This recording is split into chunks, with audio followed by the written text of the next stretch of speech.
Rich Harr and his dad Rich have had some pretty amazing luck when it comes to filming deer and turkey hunts.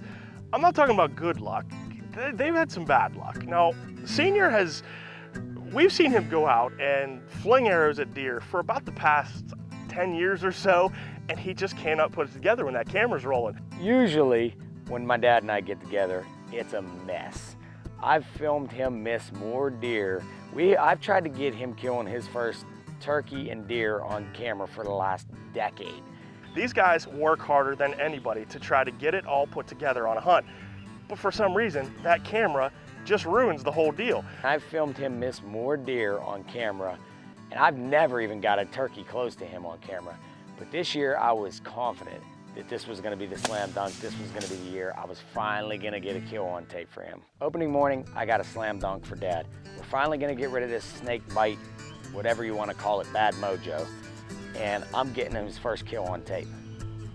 So I go in, we set up one of these birds that I put to bed the night before, slam dunk, guaranteed turkey, no doubt about it. What do? They come out a different area. So we're watching 5 birds strut for an hour and a half in the morning. Now I'm thinking, are you kidding me, Dad? Is it really this bad? Is your luck really this bad that we cannot kill one of these 12 turkeys that's gobbling this morning? The way this morning's going is typical for when these two hunt together. But with this many turkeys on the same farm, can they screw this up? So it's getting to be about 9:30 and I'm thinking, I cannot believe this hasn't happened yet. And wouldn't you know, them jakes go over the hill, I call, and bam, here come these 2 3-year-olds that I had been watching. I had no idea where they went early in the morning. They do the death run into the AVNX decoys. And I'm thinking, finally, it's gonna happen. Here we go. And if you listen to me, as soon as them birds get in frame, I tell my dad, kill him. Well, he does an awesome job of holding off. But, the first thing I told him when I gave him the gun in the morning was, please shoot the strutter if we get this to happen. Please shoot the strutter, because I had the rest of the season to hunt this farm and I knew there was lots of birds in there. So they come in doing their thing, they're strutting around a decoy. I told my dad to shoot, he didn't shoot. And I'm thinking, please, just shoot. We finally got this to happen, shoot. Well, he lets them do their thing. I got a bird in full strut, I got one in half strut. They work their way around a decoy. That bird in half strut clears, so I give my dad the go ahead.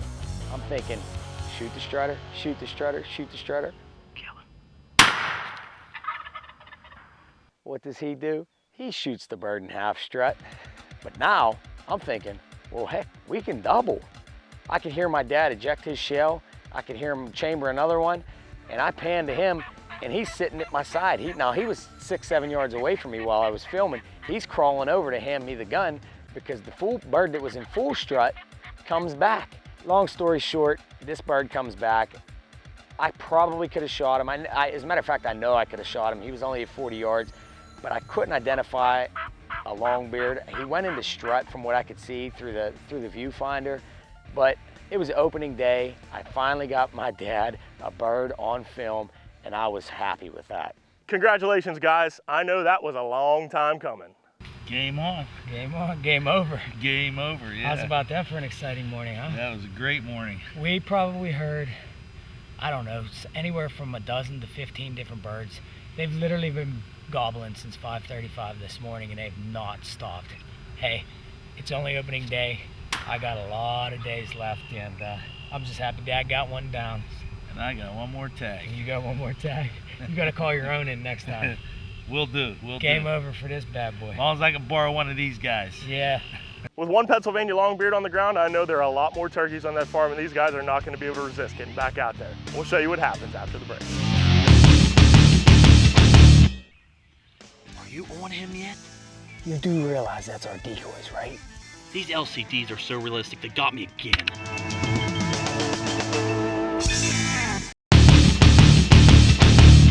Now, the old man has his bird on the ground in Pennsylvania, and now Rich knows that there are plenty more birds on this farm. They've got to wait out the Sunday hunting ban in Pennsylvania, but Monday, they'll be back at it. Just a little tidbit for you. There's only 11 states that don't allow people to hunt on Sundays. Pennsylvania's one of them.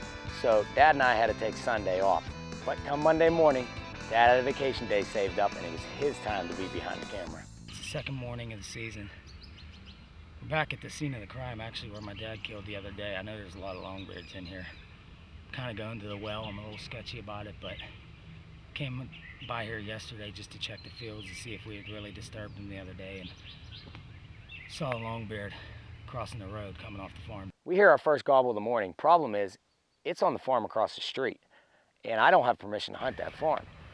So I told my dad, I'm gonna go up there, I'm just gonna walk up there and see what that bird's doing.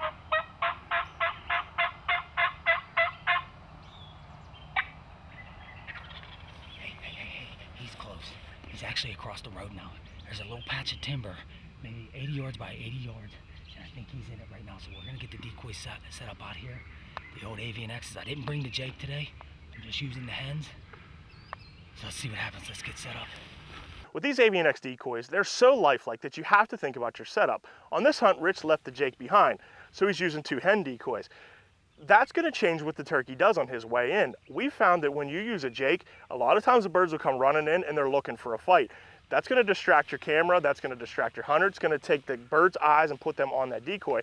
Now when you're using hens, things change up a little bit. He's coming in looking for love. I'm shoulder to shoulder with Dad. He's working the camera with some instruction from me. I'm hunting at the same time, and I start hearing, I hear the spit in the drum. Now my dad has said he can't hear that stuff. He finally looked at me and he said, I think I hear him spitting and drumming.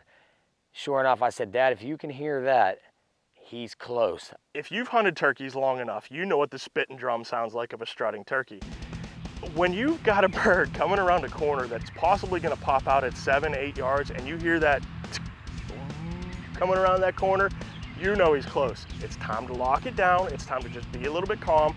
And in some cases, you've got to let the bird work his way around to your gun barrel. That's what Rich has to do on this hunt. This turkey has got to move around him, get out in front for the camera and the gun to line up on the turkey. A lot of people say, don't ever shoot a bird and strut. Let me remind you, this bird is 8 yards. I don't care what you're shooting. At 8 yards, you can shoot a bird at full strut.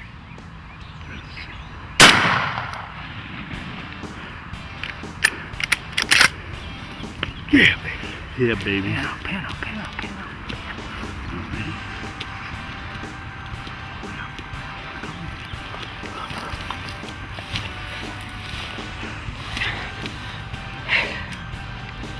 The avian X decoys, baby. I brought that stud in on a rope now. That bird come from, I'm not lying, 400 or 500 yards. He was all the way across the road on another farm. Just smoked him. Yes, it's day 2. Bird number 2 on the ground for me and my dad. It don't get no better than that, baby. Let me go get him, let me check him out and see what he is. It's a good 2-year-old. Probably weighs 18 pounds. He's got a probably an 8.5, 9-inch beard.